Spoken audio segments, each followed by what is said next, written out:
that honours our commitments to the people of Northern Ireland, commands the support of Parliament and can be negotiated with the EU. On the 29th of January, this House gave me a clear mandate and sent an unequivocal message to the European Union. Last week, I took that message to Brussels.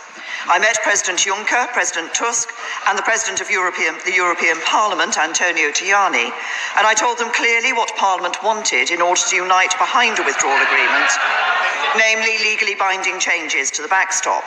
And I explained to them the three ways in which this can be achieved.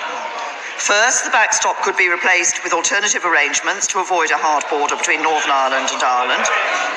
Yesterday, my Right Honourable friend, the Secretary of State for exiting the European Union, met with Michel Barnier to discuss the ideas put forward by the Alternative Arrangements Working Group, comprised of a number of my honourable and Right Honourable friends. I'm grateful to that group for their work, and we are continuing to explore their ideas. Secondly, there could be a legally binding time limit to the existing backstop, or third, there could be a legally binding unilateral exit clause to that backstop. Given both sides agree we do not ever want to use the backstop, and that if we did it would be temporary, we believe it is reasonable to ask for legally binding changes to this effect.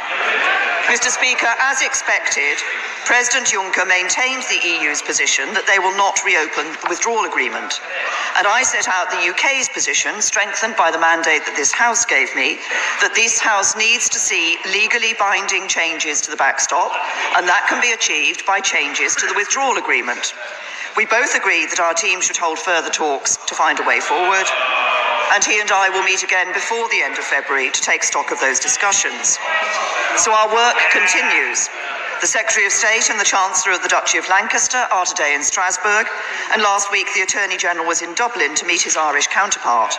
And following my own visits to Brussels, Northern Ireland and Ireland last week, I welcomed the Prime Minister of Malta to Downing Street yesterday, and I will be speaking to other EU27 leaders today and throughout the week. The Right Honourable Gentleman, the Leader of the Opposition, shares the concerns of this House on the backstop. I welcome his willingness to sit down and talk to me, and I look forward to continuing our discussions. Indeed, government ministers will be meeting with members of his team tomorrow. I think there are a number of areas where the whole House should be able to come together.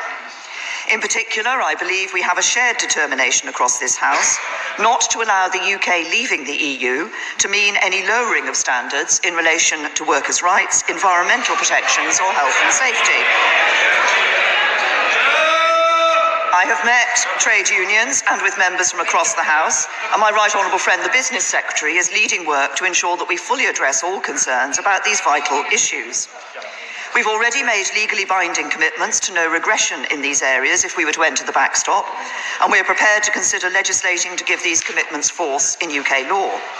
And in the interests of building support across the House, we're also prepared to commit to asking Parliament whether it wishes to follow suit whenever the EU changes its standards in these areas. And of course, we don't need to automatically follow EU standards in order to lead the way, as we have done in the past under both Conservative and Labour governments. The UK has a proud tradition of leading the way in workers' rights.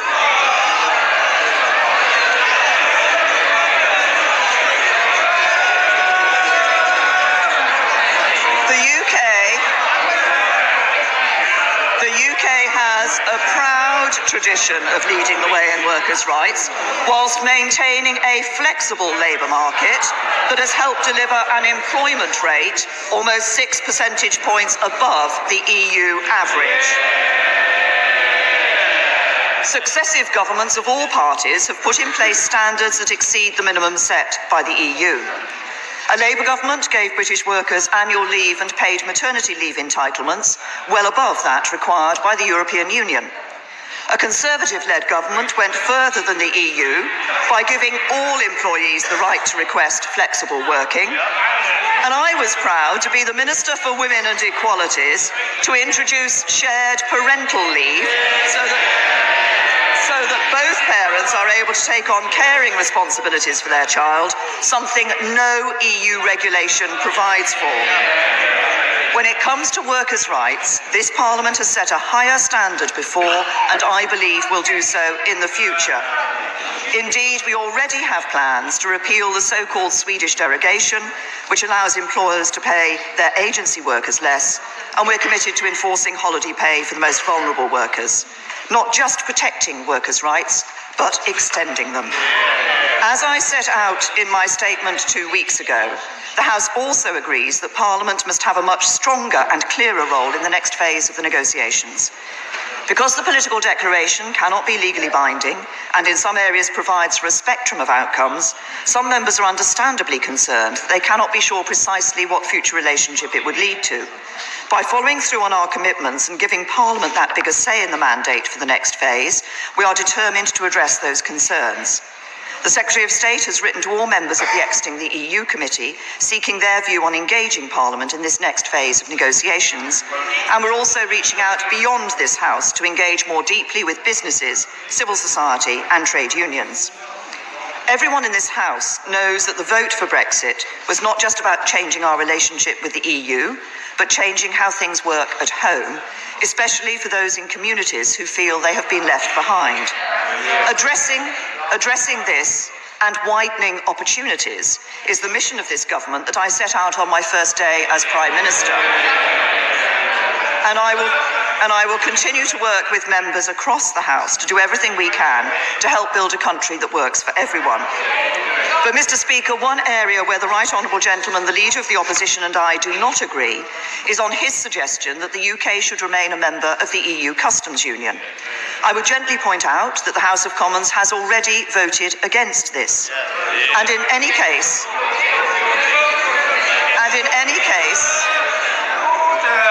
a lot of noise and heckling, but the record shows that everyone gets a chance to question the Prime Minister. I think it is right that she should have a proper and respectful hearing, and the same courtesy must be extended to the Leader of the Opposition in due course. The Prime Minister. Mr. Speaker, first of all, as I say, I would gently point out that the House of Commons has already voted against this. And in any case, membership of the Customs Union would be a less desirable outcome than that which is provided for in the political declaration. That would deliver no tariffs, fees, charges, or quantitative restrictions across all sectors, and no checks on rules of origin. But crucially, it would also provide for the development of an independent trade policy for the UK that would allow us to strike our own trade deals around the world, something the Labour Party once supported. On Thursday, as I promised in the House last month, we will bring forward an amendable motion. This will seek to reaffirm the support of the House for the amended motion from the 29th of January, namely to support the government in seeking changes to the backstop and to recognise that negotiations are ongoing. Having secured an agreement with the European Union for further talks, we now need some time to complete that process. When we achieve the progress we need, we will bring forward another meaningful vote. But if the government has not secured a majority in this House in favour of a withdrawal agreement and a political declaration, then the government will on Tuesday the 26th of February make a statement and table an amendable motion relating to the statement, and a minister will move that motion on Wednesday the 27th of February, thereby enabling the House to vote on it and on any amendments to it on that day.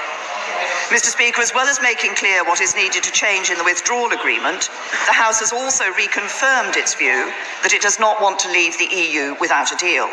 The government agrees, but opposing the deal is not enough to stop it. Opposing no deal is not enough to stop it. We must agree a deal that this House can support, and that is what I am working to achieve. I've spoken before about the damage that would be done to public faith in our democracy if this House were to ignore the result of the 2016 referendum. In Northern Ireland last week, I heard again the importance of securing a withdrawal agreement that works for all the people of this United Kingdom. In Belfast, I met not just with politicians, but with leaders of civil society and businesses from across the community. Following this House's rejection of the withdrawal agreement, many people in Northern Ireland are worried about what the current uncertainty will mean for them.